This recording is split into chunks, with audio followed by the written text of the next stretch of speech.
many times have I said Angel Reese is not an impact player? I mean, she definitely has an impact on losing, but Angel Reese has absolutely no effect on winning. If you don't believe me, go ask Teresa Weatherspoon, or ask her current head coach, Tyler Marsh, who will soon be joining Teresa in the food stamp line, hoping to get enough Ethiopian breadcrumbs to make it through the winter. Or ask Candace Parker. All of you all that are gonna go home and write a biography on how wrong this is, you guys can kick rocks. What's up, fam? Candace Parker here. I'm gonna do a tier ranking of WNBA players. I'm gonna try. Then you got Angel Reese. I put her right at that C level. What happens when one of the most respected voices in women's basketball calls out one of the league's most hyped players? It's the kind of moment that doesn't just spark debate, it sets the internet on fire. Candace Parker, a WNBA legend with 2 MVP trophies and multiple championships, just ranked Angel Reese as a C-tier player. Not A tier, not even B tier, C tier. Right next to an injured Cameron Brink. The response? Instant chaos. Reese's supporters swarmed social media, calling Parker a hater, accusing her of disrespect, and flooding her mentions with angry emojis and #StandWithReese hashtags. It was a meltdown in real time, with fan pages and Twitter threads erupting into a war over a tier list. But here's the thing, Candace Parker didn't back down. She didn't apologize. Instead, she doubled down with cold, hard basketball facts that left even Reese's biggest fans questioning what they thought they knew. Candace Parker isn't just anybody.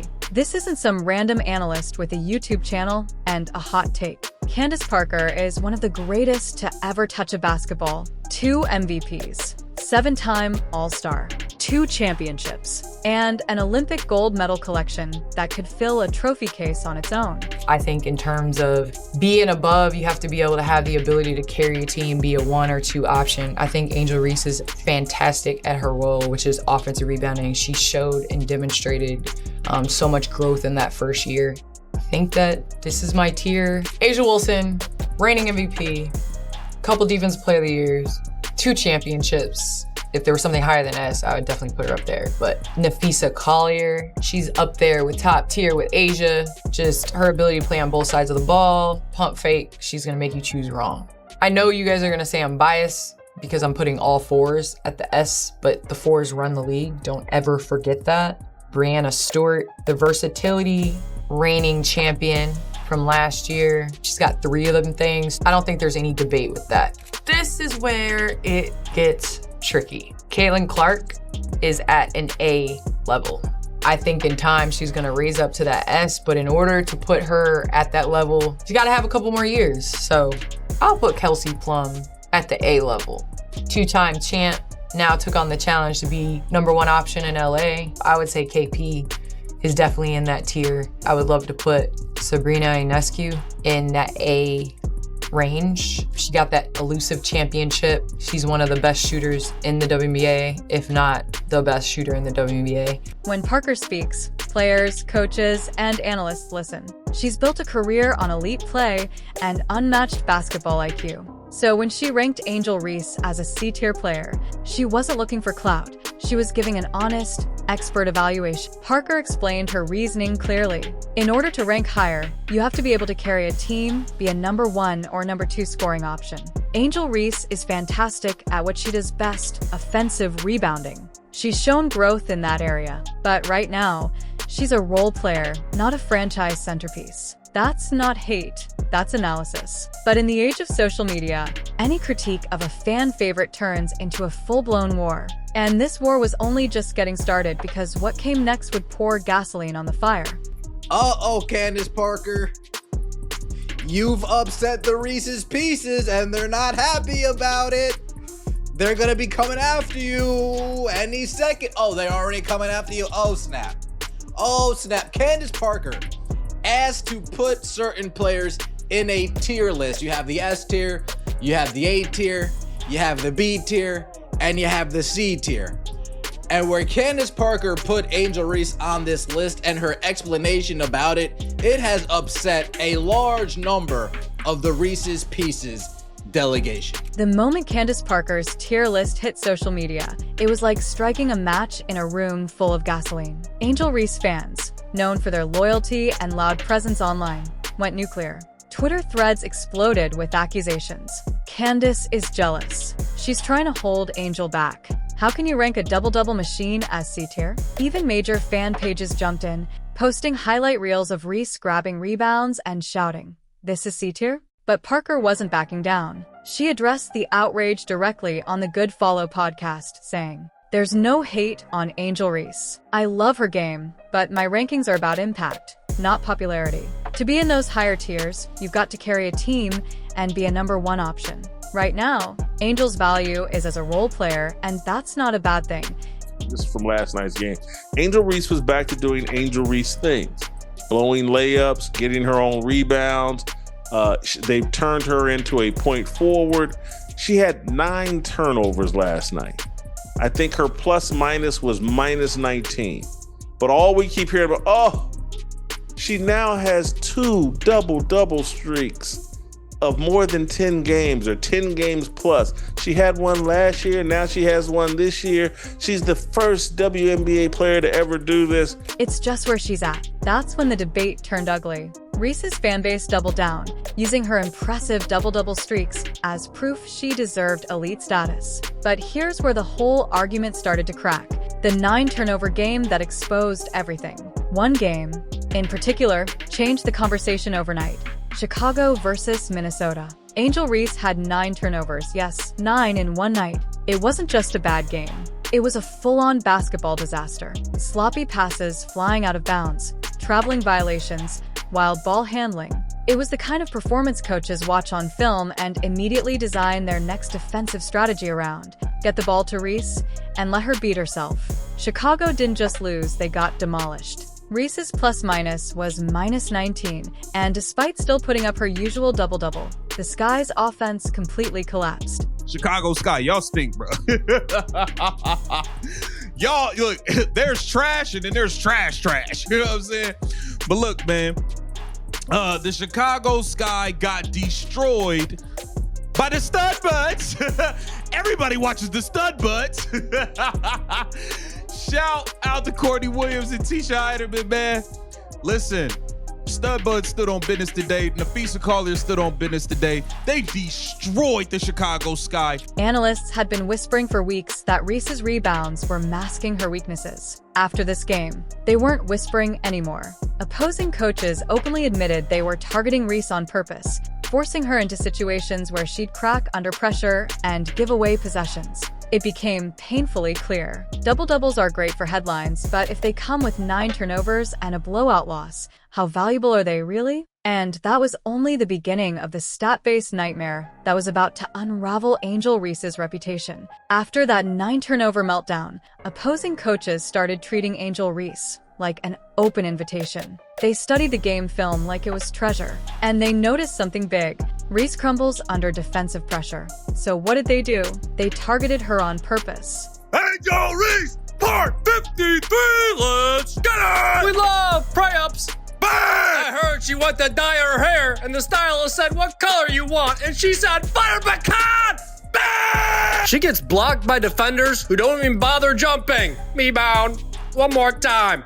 Bang! She almost had a triple-double. One more turnover and she would have had it. Bang! 9 turnovers is crazy, so is a no-look poop pass. Oh no! Bang! Force the ball into Reese's hands. Trap her when she puts the ball on the floor. Pressure passing lanes and wait for mistakes. The result? Teams realized they could bait her into bad decisions, free turnovers, and broken offensive possessions, all without needing elite defensive schemes. And it worked. Reese's weaknesses weren't just costing the Sky points, they were wrecking the entire offensive flow. Instead of running plays that got shooters open or creating movement around the perimeter, possessions often slowed down and died in her hands. The Chicago Sky weren't just losing. They were losing games they should have been competitive in. The stats don't lie.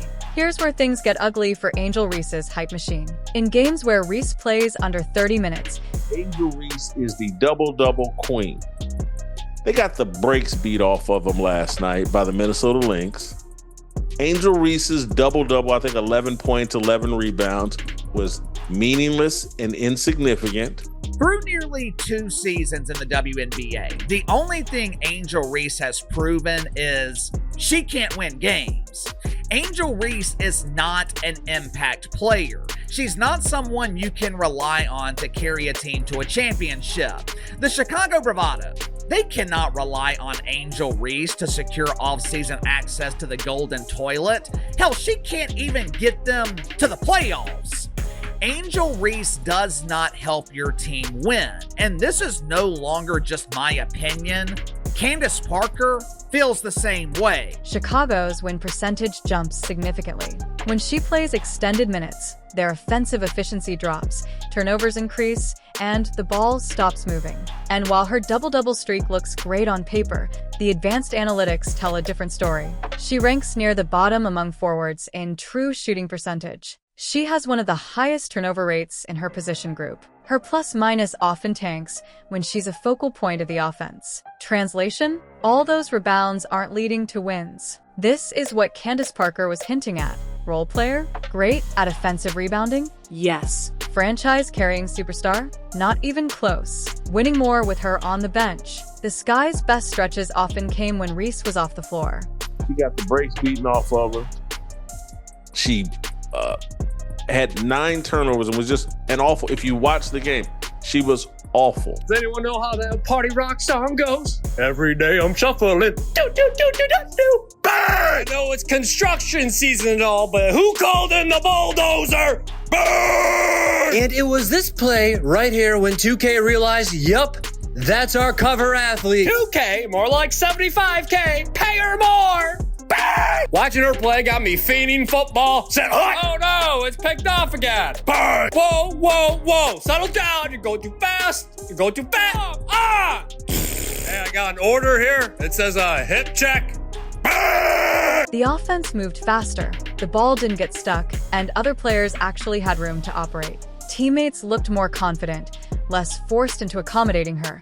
I'm the point forward now moments. And that's the kind of stat coaches hate seeing, because it's undeniable. It's not about hate, it's about what works. So when Parker said, she's a C-tier player right now, she wasn't being mean. She was reading what every advanced metric was already screaming.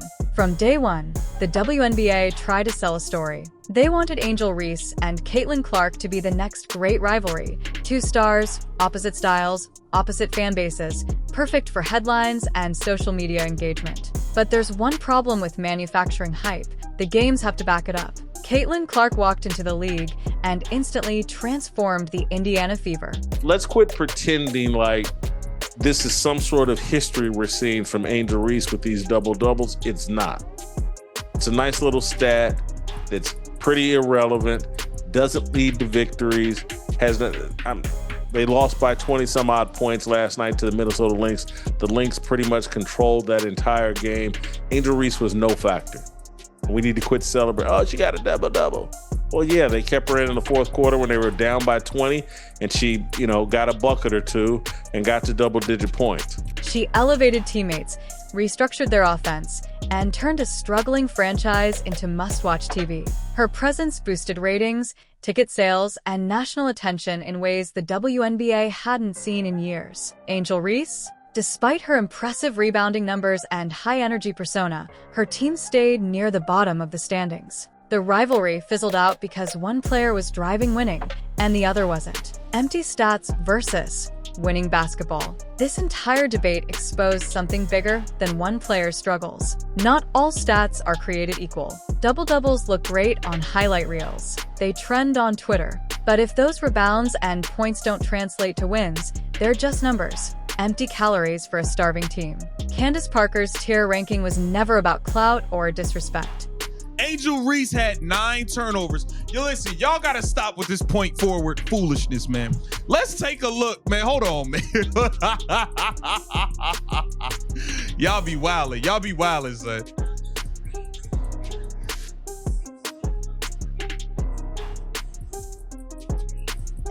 Bruh, come on, man. Y'all gotta stop. Y'all gotta stop, yo. Y'all gotta stop.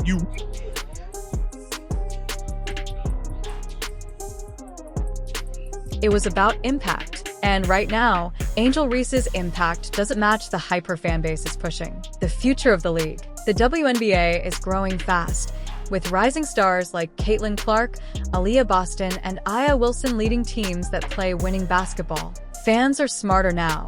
They can see through manufactured hype. They know the difference between role players with good stats and franchise players who change everything around them. Angel Reese has been playing the role of Draymond Green. She is the role player disguised as a superstar. I know she has given herself all of these doofus aliases. To her credit, Angel Reese has marketed herself as a big deal. Double-double Barbie, me-bound Barbie, Bayou Barbie, bricklayer Barbie. For Chicago, the question is clear. Do they keep building around Angel Reese and hope she grows into a real superstar? Or do they accept the reality that her best role might be as a complementary piece, not the centerpiece? And for fans, there's a lesson too. Hype fades, but winning lasts forever. Final thought. Candace Parker's ranking wasn't a takedown, it was a reality check. But marketing and promotion can only take you so far. Her PR team has done a brilliant job at polishing the turd, but there always comes a point when the polish melts off the turd and you will be expected to perform. Every once in a while, there will be a role player who presents themselves as a superstar. They're elite pretenders. They're brilliant at convincing people to buy into their world of make-believe. Angel Reese is talented, but there's a long road between grabbing rebounds and leading a team to championships. Maybe one day she'll close that gap. But for now, she's not the rival to Caitlin Clark the league wanted her to be. She's a role player on a struggling team, and the numbers prove it. So when Parker put Reese in C tier, she wasn't wrong. She was early,